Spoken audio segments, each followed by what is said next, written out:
श्री स्वामी चरित्र सारामृत अध्याय 13 श्री गणेशाय नमः शुक्ल पक्षीचा शशिकार वाढे तैसा उत्तरोत्तर तैसे हे स्वामी चरित्र अध्यायी वाढले द्वादश अध्यायाचे अंती श्रीपाद भट्ट बाळापा प्रति कपट युक्तीने फसुपातीत परी झाले व्यर्थचे स्वयंपाकाधिक करावयासी लज्जा वाटत असे त्यासी त्यात एके समयासी काय बोलती समर्थ निर्लज्जासी सनिध गुरु असे जाण निरंतर ऐसे बोलत असत. गुरु बाळापा मनी समजला सेवेकऱ्या माझी वरिष्ठ सुंदरबाई होती तिथे तिने सेवेकऱ्यांस नित्य त्रास द्यावा व्यर्थची नाना प्रकार बोलणं करी सर्वांचा अपमान परी बाळापावरी पूर्ण विश्वास होता तियेचा परी कोणी एके दिवशी मध्यरात्रीच्या समयाचे लघुशंका लागता स्वामीसी बाळप्पा ते उठविले तैपासून बाळप्पाचे त्रास देत हरनिशी घराने सांगता समर्थांची बाई ते शब्द ताडीती अक्कलकोटी श्री समर्थ प्रथमता ज्याचे घरी येत तो चोळप्पा विख्यात स्वामी भक्त झाला. एक तपपर्यंत स्वामी सेवा तो करीत तयाशी द्रव्यशा भोवत असे संप्रत लागली.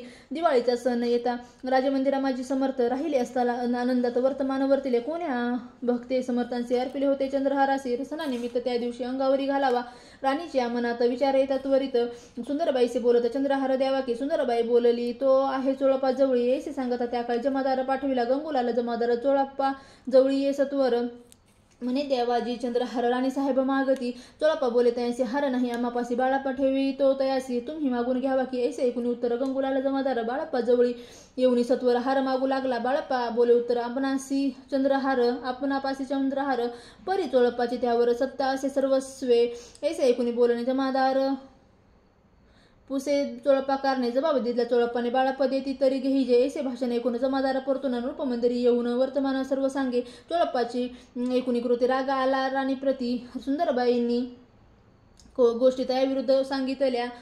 कारभार चोळप्पाचे करीत जो होता आजवरी तो काढून त्यास दूरी करावे राणी म्हणत असे. असो एक अवसरी काय झाली नवलपरी बैसली समर्थांची स्वारी भक्तमंडळी वेष्टीत एकच वस्त्र त्यावेळी पडले होते. श्रीजवळी त्याची करुण्या झोळी समर्थे करी घेतले. अल्लक शब्द उच्चारला म्हणती भिक्षा द्या आम्हाला. त्यावेळी सर्वत्राला आश्चर्य वाटले. जोळी घेतली समर्थे काय असे ऊने तिथे जे दर्शना आले होते त्यांनी भिक्षा घातली. कोणी एक कोणी 2 रुपये टाकीत आणून न लागता एक क्षण 100 गणिती झाली. झोळी चोळप्पा ते देऊन समर्थ बोलले काय वचन चोळप्पा तुझे फिटले ऋण स्वस्त आता असावे. पाहुणे द्रव्याचे आनंद झाला तयासी परीने आले मानसी श्रीचरण अंतरले.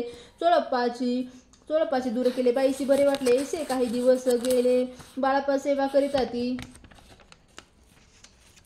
कोणी एके अवसरी सुंदरबाई बाळापावरी रागवणे दुष्ट तरी ताडण करी भूसाळ ते ऐकून बाळापाशी दुःख झाले. मानसी सोडणी स्वामी चरणांशी म्हणती जावे येथुनी आज्ञा समर्थांशी घेऊन म्हणती जावे येथुनी याकरता दुसऱ्या दिनी समर्थाजवळ पातले. तेव्हा एक सेवेकरी असं बोलले काय समर्थ बाळाप्पा दर्शनास येत त्यासी आसन दाखवावे. बाळाप्पा येता त्या स्थानी आसन दाविले सेवेकरांनी. तेव्हा समजले निजमाने आज्ञा आपण मिळेना कोठे मांडावे असा विचार पडला. त्या लागून तो त्याच रात्री स्वप्न बाळाप्पाने देखिले. श्री मारुतीचे मंदिर स्वप्नी आले सुंदर तेथे जाऊन सत्वर आसन त्यांनी मांडले. श्री स्वामी समर्थ या मंत्राचा जप करत एक वेळा दर्शन येत हिशोब ठेवीत जपाचा काढून दिले. बाळाप्पाचे आनंद झाला. बाईसी गर्व भरे ती कोणासी मानिनाशी झाली.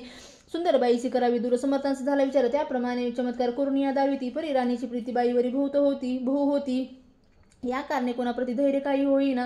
अक्कलकोटी त्या उसारी माधवराव बर्वे कारभारी तयासी हुकुम झाला सत्वरी बाईसी दूरी करावे परी राणीसे भिहुनी तैसे न केले. तयानी समर्थ दर्शनासे एके दिनी कारभारी पातले. तयांसी बोलती समर्थ कैसा करिता कारभार ऐसे कोणी उत्तर बर्वे मनी समजले. मग त्यांनी त्याच दिवशी पाठविले. फौजदारासी कैद करून या बाईसी आणावे म्हणती सत्वर. फौजदाराचे समर्थ काही ऐकन बोलत कारकिर्दीचा अंत ऐसा झाला बाईच्या. स्वामीच्या सेवेकरता सरकारातून तत्वता पंचनेमुनी व्यवस्था केली असे नृपणाये. मग सेवा करावायसी घेऊन गेले बाळाप्पासी म्हणती देऊ तुम्हासी पगार सरकारातून. बाळाप्पा बोले त्यांची द्रव्याशा नाही आम्हासी आम्ही निर्लोभ मानसी स्वामी सेवा करू की. बाळाप्पाचा जप होता पूर्ण एका भक्तात सांगून करविले. श्रीनी उद्यापान हिशोब जपाचा घेतला. बाळाप्पाने चाकरी एक तप सरासरी केली उत्तम प्रकारे. समर्थ ते प्रिय झाले. दृढ निश्चयाने भक्ती तैसी सद्गुरुचरणी आसक्ती तेने येत मोक्ष हाती. अन्य साधने व्यर्थचे उगीच करीती दांभिक भक्ती त्यावरी स्वामी कृपा न करीती. सद्भावे जे नमस्कार येते त्यावरती होती कृपाळू. अक्कलकोट निवासी जय जयाजी स्वामी राया रात्र दिन तुझ्या पाया विष्णू शंकर वंदिती. इति श्री स्वामी चरित्र सारामृत नाना प्रकृत कथा समत सदा भक्त परिसोत त्रयोदशोध्याय गोढा. इति श्री स्वामी चरित्र सारामृते त्रयोदशोध्याय. श्री स्वामी चरणार्पण वस्तु शुभम भवतु.